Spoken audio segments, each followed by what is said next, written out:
As a member of the Fraternal Order of the Auditors, I can clearly state that Cade Foster is not welcome to be a member. You can only choose one side: the Fraternal Order of the First Amendment Auditors or the Fraternal Order of the Police. And he's made his choice. So let's have a look at the Fraternal Order letter. Oh geez, it's not really showing up, and it's upside down. I didn't expect that to be upside down. So there he is, shaking hands with the police. It was probably a part of the Fraternal Order. So this is the bottom, this is the top. There is a Fraternal Order of the Police that are in a Jackson Purchase Lodge, but they don't give the exact address. A couple of years ago, when Cade was running for prosecutor, he got this endorsement. The Jackson Purchase Lodge are proud that, and they're calling them honorable. I thought you earn honorable as a judge, but apparently you can become honorable as a lawyer too. Or at least that's how the police want to define them. And then they go on to say that he understands them. And I think they said in this one, right,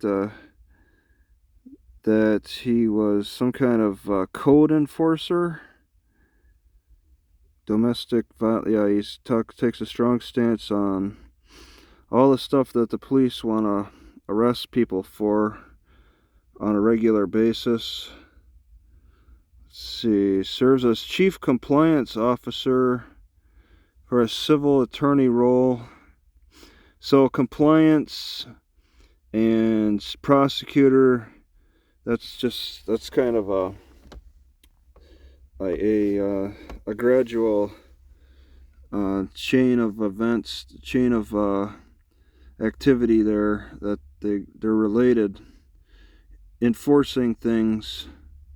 So they met, and it was decided upon that meeting, or maybe the police decided before the meeting, like they do before arrests. They already make their pre-arrests, their pre-judgments, that they decided to endorse him.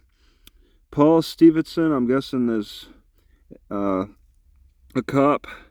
Stevenson, possibly an officer, Stevenson. And then Cade's got a X account, but I haven't even looked at his X accounts. I was banned from X. I haven't gone back since. Alright, so that's the Fraternal Order. Let's see what else pull up here. I didn't expect the sun to be so rough there. So he's welcome with the Fraternal Order of the Police. He got elected based on this endorsement. This endorsement didn't hurt his election, and so now he's kind of indebted to the Fraternal Order for helping him get elected, because I'm sure they didn't just endorse him. There might have been some promotion going on within the city of Paducah on his behalf. So he's got that going on for him.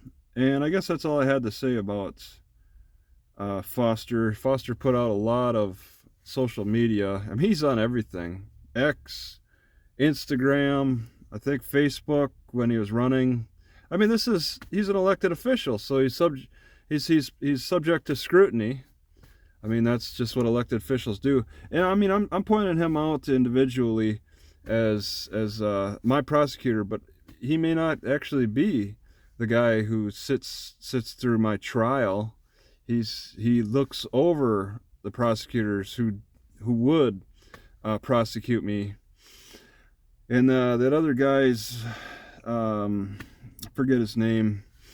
I haven't gotten, he was the guy that proposed the $25 fine, and I plead guilty. But then after that, Cade spoke up, only enough to give me my evidence. I don't know how much Cade is actually going to speak up against me on my case.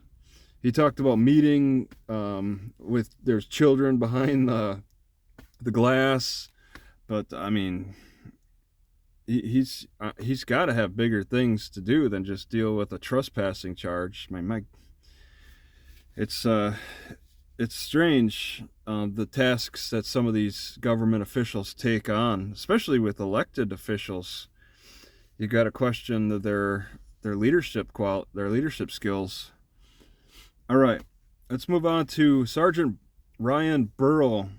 I got some information about him, and it's interesting to me. Actually, let me just look at my notes, because yeah, I showed that. Okay, let me just go back and say that Foster, he has a special role in the judicial system. Unlike other attorneys, prosecutor has the responsibility of a minister of justice and not simply that of an advocate.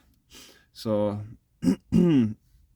he's taking on sides outside of the courtroom, which can make you concerned about where he stands on issues as a citizen who's getting harassed by the cops. All right, and then we got complaints on Officer Burrell, and it's two different people that go back to 2019. So it was a while ago, and I don't know why. This is information that the sheriff's not going to give me. The sheriff's really clamping down on the evidence, and I think that's unfair. And I want to bring that up actually before Judge Jones.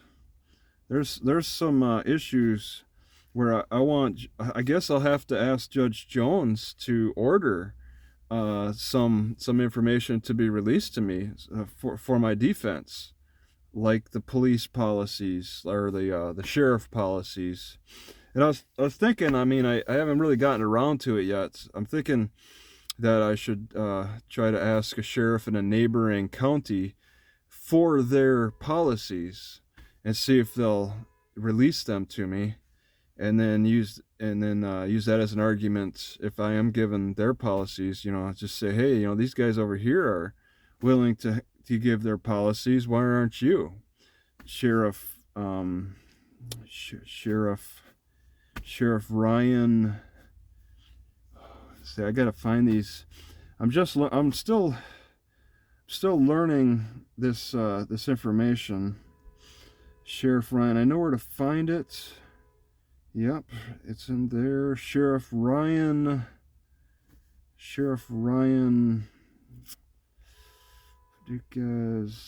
Okay, there we go. I should put his name. Ryan Norman. Got to get familiar with this guy, because he personally sent me this letter of denial, pretty much. He says, pretty much, you don't get any evidence for your court case, only what the prosecutor is going to give you. But still, I need more. And I'll admit that I emailed a prosecutor for the sheriff policies, but I don't expect them to answer. So I'll just have to bring the issue, wait a month, wait till February 8th, and then bring the issue up with the judge and say, hey, Judge, I still don't have the sheriff policies, and the police have made an argument that in their policies they don't have to tell me their name. I'd like to see those policies. All right, that's part of my defense. So withholding this information, if the judge agrees that they can withhold that information, that'll be a concern about my defense. And then that'll probably make a stronger due process argument that the judge doesn't see how sheriff policies have anything to do with it, even though Deputy J. Kane said it's not in his policy to identify, whereas Weldon said that he just doesn't have to identify. Kane said it's not in their policies, they don't have to identify, and then Burrow is just, he just said he doesn't have to tell me. Burrow will insist that he told me his name, and then I'll ask for his first name, and then he'd be like, well, that's all I have to tell you, and it's ridiculous. I mean, they don't see the logic in the name arguments, and the trolls don't see logic in the name argument either, because I see that I have like 3 or 4 videos copyrighted from on the trolls channels, and I mean, I only put them in my playlist. I have a copyright playlist. Put the troll channels videos in my copyrighted playlist. One use 10%, one use 100%. I mean, one use 50% of my video, or it's 50% of their video, something like that. I'm not sure exactly which way it goes. And I listened to one channel, and they said that the cops don't have to identify, and you do. That's their argument. It's really illogical to me. I mean, to say that one party doesn't have to identify while another party does. One party must be subjugated while the other must subjugate. It's really uneven with the stance the trolls take, and they talk about it freely on their channels. And these are other troll channels popping up.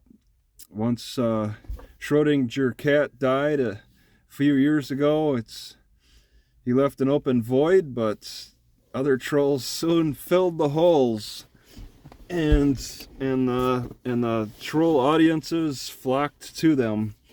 They've probably completely forgotten about Schrodinger cat, and have moved on, just because it's not the person who's presenting the troll arguments. It's about the spirit of being a troll. They don't care about they'll eat their own, just to maintain their belief system. So Burrow got a complaint, and I'll start, I think, with the shorter one first. And this has to do with Sergeant Ryan Burrow tainting the jury. So, oh wait, the jury pool was not tainted, but there was a threat of that, I'm guessing. There was a trial over a gun charge, and after the ruling, I think, then Deputy Burrow went onto his Facebook and complained publicly, and 50 people liked his post, 9 shared it, and then it was brought to the attention of the trial court that he had 33 comments, including comments from 2 members of a veneer panel. I don't know what a veneer panel is. VENIRE, veneer panel, in support of the officer's sentiments. So he got some support, and he made his arguments, and I think this is a different county, but a police officer can taint a jury pool, and that concerns the court. So I don't see what decision was made from that or anything, but it's something to be concerned about. What did he say exactly? Extremely negative. It's just a short block of information there. It can be seen even. Yeah, it looks fuzzy. Made up, let's see. Jury was made up of a veneer panel. Let's see. The jurors had put a criminal back on the streets, and the system failed in spite of the hard work put in by the law enforcement officers. So he says that the officers put in hard work, like they did hard work arresting me, all right? That kind of hard work. Like, there's people at a factory who work a little faster, and they'll get a little incentive for putting together a product a little bit faster, okay, with you know, as long as it's, you know, done in a good way. But when you work harder and faster in law enforcement, it doesn't exactly pan out in the same respect as working harder in a factory. You know, as a law enforcement officer, you're trying to balance opposing parties, and to take pride in hard work. That's my job. That's hard because it's hard work, and it's hard work. That's my job, and it's hard work.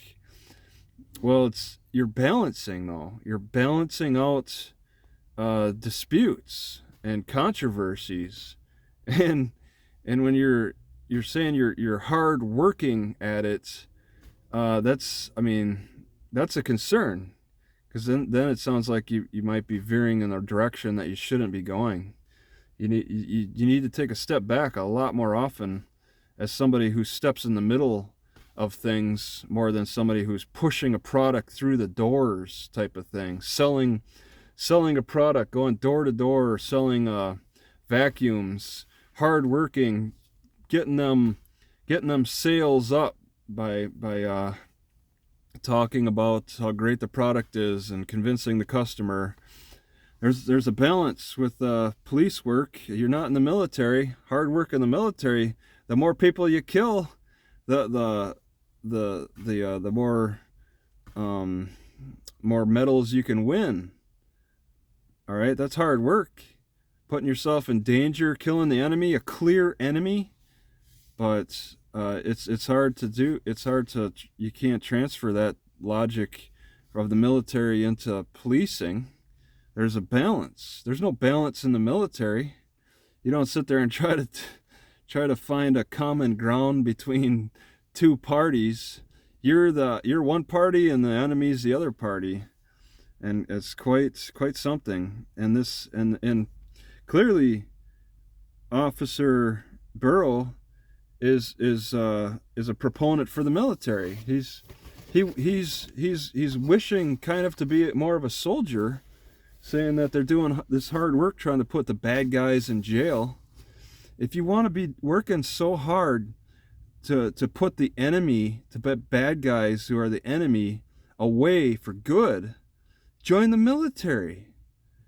All right, we're supposed to be in a civil society here, and we're getting overrun with these soldiers just labeling citizens as the enemy, instead of trying to find a balance between opposing factions. Instead, non-violent opposing factions trying to bring violence in a way that's hard-working, and generally when that's work, when the hard work is being done, it's gonna end up with very biased results.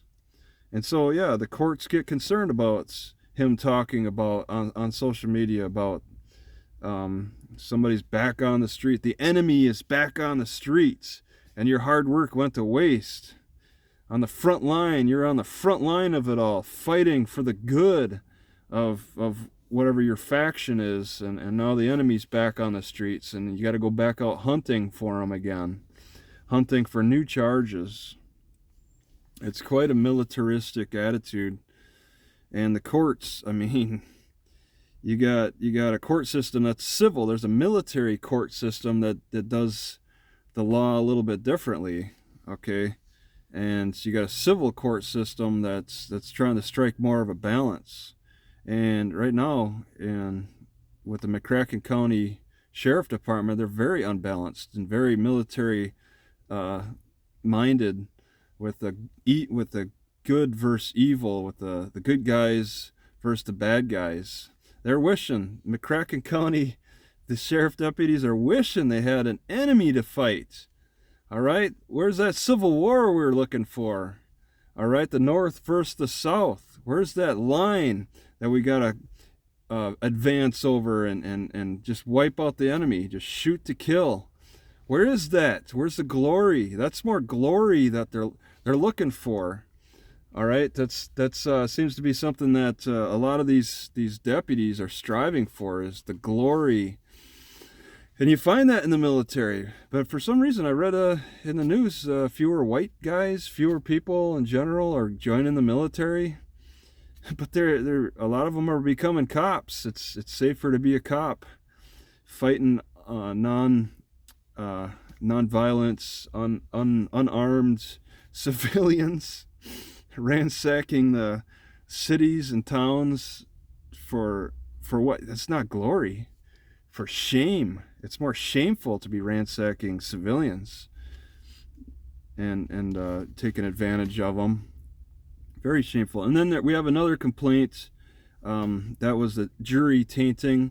And then another complaint from a guy in jail. And let's see, he filled out a official report from jail. That's the document, and he had to fill it out by hand. Filed back in 2019, October 29th, 2019, with the U.S. District Court, Western District, Kentucky. Prisoner complaint for violation of civil rights. So it's a civil one. There's also, wasn't there another? Oh, that was a jury pool. Borough. Okay, I want to just. Okay, summons in a civil action. Okay, that's just a summons. So the full complaint is Derek Dixon versus Ryan Burrow. And he had to write this all out by hands. And he was at the jail at the time. The address of the jail is 400 Clarence Gaines Street. So he had to do his research in jail. Do they have a library for him to access the computer? Can he access good law, good court cases from the computer? He couldn't even type this out. So he said Section 1983, that's his lawsuit against Ryan Burrow. I was profiled and wrongfully arrested. That was it. They say state your claim. He's doing this in jail. Officer Ryan Burrow violated my rights by profiling me and bringing false charges against me. That's it. On 2/21/19. And he made this in October. So a few months passed in between the events. Right now I'm serving a county sentence. Let's see. Oh, and then he says it happened at 650 College Avenue in the parking lots. I was in a parking lot.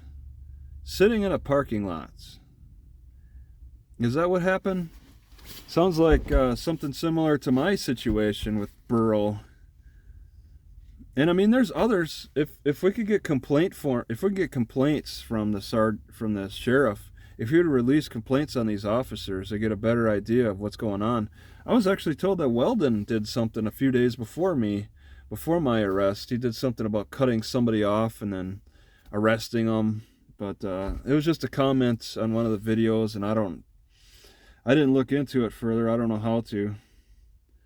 Because especially with Sheriff Ryan Norman given this blanket false statement that she doesn't have to give up any information because there's an active investigation happening, whereas the appeals court said no, that's not a good reason. It's not a reasonable reason by reasonable people. So let's see. Dixon. Let's see. Officer Ryan Burrow for first-degree possession. He was arrested by Ryan Burrow, first-degree possession of a forged instrument, a felony. Oh, this is okay. Profiled due to his past history. So it doesn't sound like he was pulled over. It's just Burrow pulled up to him in a parking lot, and then just got a criminal charge that went through all the way. The guy said he became suicidal because of the stress of being charged with a felony and actually sitting in jail as a result. He deserves to be compensated. He should be held accountable for his actions. He's had a negative impact on the inmate's life. Let's see, freedom. He said something somewhere about how Burrow did not have a body camera turned on. He says Burrow turned off his body camera. There was no body camera footage of the incident. So, uncensored jail mail. Huh. So this body camera thing, I'd have to hear the transcripts of the lawsuit to hear what all they talked about with the body cam issue. Maybe, okay, I think he said it in another letter. He actually wrote another letter. It's in yellow. No. Okay, internal. Okay, there it is. All right, I think he says it in this bigger letter towards the bottom. Should be held accountable, causing me to go through a horrible life. Key piece of evidence. During my trial, Mr. Burrow admitted to knowingly destroying a key piece of evidence. This evidence was the body webcam, which is used to show the situation unfold, as well as hold everyone involved accountable for their actions. So, what happened with that? Burrow didn't have any body cam evidence. Did anybody have? Were there any other cops with body cams on? I'll tell you, I think that these cops do have a problem with body cam, especially Weldon. He didn't turn on his camera upon approaching my car. Once again, I need to see these sheriff policies to understand their policies on body cam, their policies on names, and their policies on body cams, and whatever else they have in there too, of course. But these are two important issues, and that's why I would bring that before Judge Jones. I guess I have to wait till February 8th to see it. Asking Judge Jones to see it. I try to ask a few people. I asked the records clerk in the sheriff's office again. She hasn't gotten back with me.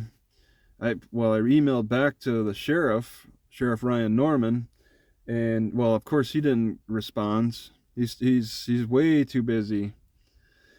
So they got all the time to prosecute. They got all this effort they could put into prosecuting, but then they have to backtrack. The balance, the checks, the balances, that's too much work for them. They have all the time in the world to go forward, pushing the enemy line back further and further, but then to have to balance out and then give the enemy some space to retreat. No, they don't have time for that. This is a very militaristic attitude. So there's a couple of complaints here, and that's just digging. That's somebody who's digging on their own, and they find this information. But there's other stuff going on. I mean, if they can find this themselves, there's got to be other stuff. I mean, I hear little reports here and there in the comments about things that happen, but that's it. It's just a comment. So what's true, what's false, it has to be verified. I can I'll take in that information if you want to spread a rumor, but I have to verify it too. And I mean, these look like official documents to me. So Burrow's got some complaints. Burrow's got some issues with being very soldier-like, and of course with me too. I've had a direct experience with his real bad attitude. That's a you problem type of thing. He blames the enemy. The enemy's the problem. You got to take him out. There's no balance in his life, in his conduct. How do you bring that? I think the pastors need to be riding with these cops like Burrow. I mean, why do you have pastors on the roster? Are they just what do they call that? Are they just like, are they eye candy? Are they just like the candy that just to try to make the cops look good? It's not doing a good enough job.